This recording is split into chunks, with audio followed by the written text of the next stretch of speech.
Hace solo unos días, el propio ministro de Economía de Cuba, Joaquín Alonso Vázquez, lanzó lo que muchos consideran una verdadera bomba informativa que revela, sin adornos, el nivel de desigualdad económica que atraviesa el país.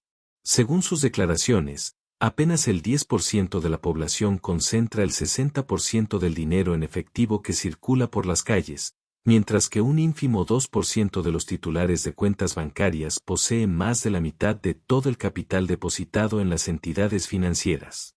Este dato, demoledor por sí mismo, no proviene de un opositor ni de un influencer exiliado, sino de la máxima autoridad económica del país. Si uno se detiene a reflexionar un momento, comprenderá la magnitud de semejante desequilibrio. De cada 100 pesos que circulan, 60 están en las manos de un grupo pequeño de personas. La pregunta es inevitable: ¿cómo se llegó a este punto y qué medidas reales se están planteando para revertirlo? Porque reconocer un problema es un primer paso, pero sin acciones contundentes, la confesión se convierte en una mera formalidad que en nada mejora la vida diaria de la mayoría. Y cuando uno examina las propuestas presentadas, es imposible no sentir que se repite el guión de siempre, lleno de promesas grandilocuentes y poca claridad práctica. Toda esta información se expuso durante el Congreso de la Asociación Nacional de Economistas y Contadores de Cuba, ANEC, un evento de gran relevancia donde se congregaron altos funcionarios gubernamentales y donde el ministro, con gesto serio, detalló las líneas maestras del plan oficial para rescatar la economía.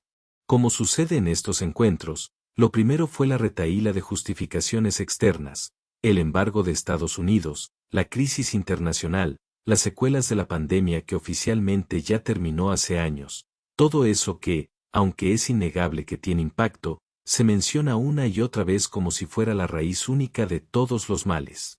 Sin embargo, entre los cubanos de a pie y muchos especialistas independientes crece la sensación de que buena parte de la responsabilidad está en decisiones tomadas puertas adentro, en políticas económicas que han priorizado el control político sobre la eficiencia productiva y que desde 2021 se han traducido en inflación galopante, escasez crónica y deterioro de los servicios básicos. Pero de autocrítica real, esa que supone admitir errores y rectificar con acciones concretas, se dijo apenas un par de frases sueltas, como si se tratara de un trámite obligatorio que conviene despachar rápido. Es como si un médico que tiene delante a un paciente con un brazo fracturado se pusiera a hablarle de la humedad ambiental en vez de colocarle un yeso. Pasando al contenido del famoso plan de estabilización, el gobierno lo estructuró en 3 grandes pilares que, según prometen, permitirán recomponer las finanzas nacionales y devolver algo de confianza al sistema monetario. El primer pilar es el impulso de las exportaciones, un propósito lógico si se observa que Cuba necesita divisas con desesperación. Pero más allá de la intención, la pregunta esencial es que se va a exportar a gran escala en un contexto donde la producción agrícola está en niveles mínimos históricos. Muchas industrias trabajan por debajo de su capacidad instalada y apenas el sector biofarmacéutico muestra resultados sostenidos. La estrategia parece limitada a aumentar un poco la venta de tabaco y ron, mientras se omite detallar cómo se van a reactivar los campos, rehabilitar fábricas, atraer inversión productiva o generar nuevos bienes con valor agregado. La imagen es casi caricaturesca: un país que quiere vender pescado sin tener barcos, redes ni anzuelos.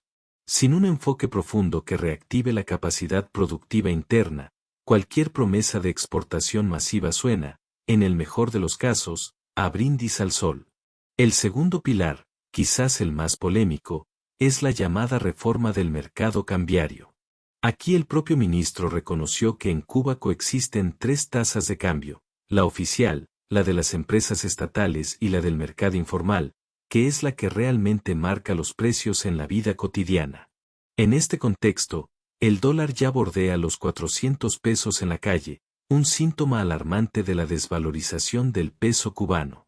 Y la propuesta oficial raya en el absurdo: declararon que no hay más remedio que avanzar en una dolarización parcial, mientras al mismo tiempo sostienen que el objetivo final es la desdolarización y la revalorización del peso. Es decir, la receta sería curarse de la fiebre elevando la temperatura.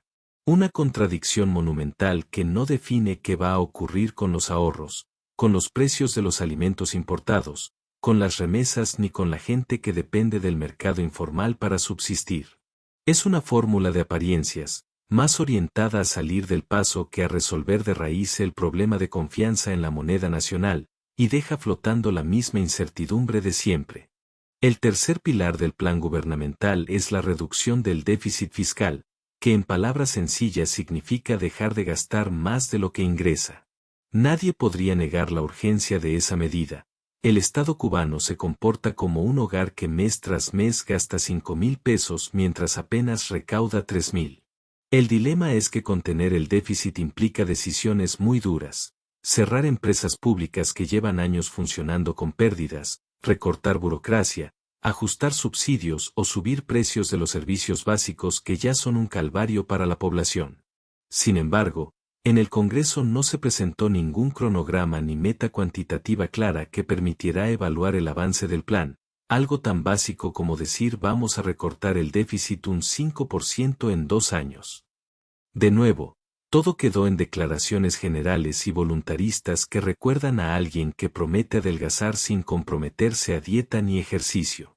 Por si fuera poco, el momento más surrealista llegó cuando se habló de la producción azucarera. El ministro proclamó con solemnidad que el objetivo es alcanzar los niveles de producción de los años 70, es decir, unas 8 millones de toneladas anuales de azúcar. La realidad, sin embargo, es que en los últimos tiempos, a duras penas, se han producido 400.000 toneladas, una cifra inferior a la de la época colonial cuando se incendiaban cañaverales en plena guerra de independencia. Hoy, muchos centrales están desmantelados, no hay suficientes trabajadores, falta transporte, semillas y financiamiento. Prometer multiplicar la producción por 15 suena a un delirio que insulta la inteligencia colectiva. Es un espejismo que pretende infundir optimismo sin aportar soluciones prácticas, una forma de distraer la atención de las carencias estructurales del modelo. Y entonces volvemos a la cuestión central, la desigualdad tan brutal que ellos mismos reconocen. El dinero acumulado en pocas manos podría convertirse en el motor de una recuperación si esas personas tuvieran la libertad de invertir, abrir grandes empresas, importar insumos y contratar trabajadores con salarios competitivos. En cualquier economía, el capital ocioso es una tragedia, porque significa recursos inmovilizados que no generan riqueza ni empleo. Pero para liberar esa energía económica hace falta algo que el gobierno se resiste a conceder, un sector privado fuerte, con autonomía real y con incentivos claros. La paradoja es cruel, se teme que ese camino genere desigualdad, pero la desigualdad ya existe, solo que ahora convive con escasez y parálisis productiva. En otras palabras, Cuba ha logrado el peor de ambos mundos, desigualdad sin riqueza, inequidad sin crecimiento. Por último, hay un elefante en la habitación que el ministro apenas rozó, la existencia de gigantescas empresas estatales agrupadas en las OSDE, que funcionan como ministerios paralelos. Estas entidades pierden dinero año tras año, consumen recursos públicos y ralentizan cualquier intento de modernizar la economía. Ningún plan serio de rescate económico puede ignorar ese lastre estructural. Sin embargo, sobre la posibilidad de permitir que estas empresas se declaren en quiebra, sean privatizadas o reformadas en profundidad, no se dijo ni una palabra. El silencio fue tan elocuente como preocupante. Lo que queda, tras escuchar todo este repertorio de anuncios, es la sensación de que estamos ante un relato que hemos escuchado demasiadas veces. El gobierno admite la magnitud de la crisis, confiesa la desigualdad creciente y promete que todo cambiará, pero las medidas siguen siendo ambiguas, contradictorias o directamente inverosímiles. No se trata de ser pesimistas por deporte, sino de mantener un sentido mínimo de realismo. Ningún país se recupera solo con discursos y promesas. Y esta vez tampoco parece que la historia vaya a ser distinta. La pregunta final es inevitable. ¿Será esta la vez que por fin cumplirán lo que anuncian o estamos ante otra vuelta de la misma rueda que lleva décadas girando sin destino?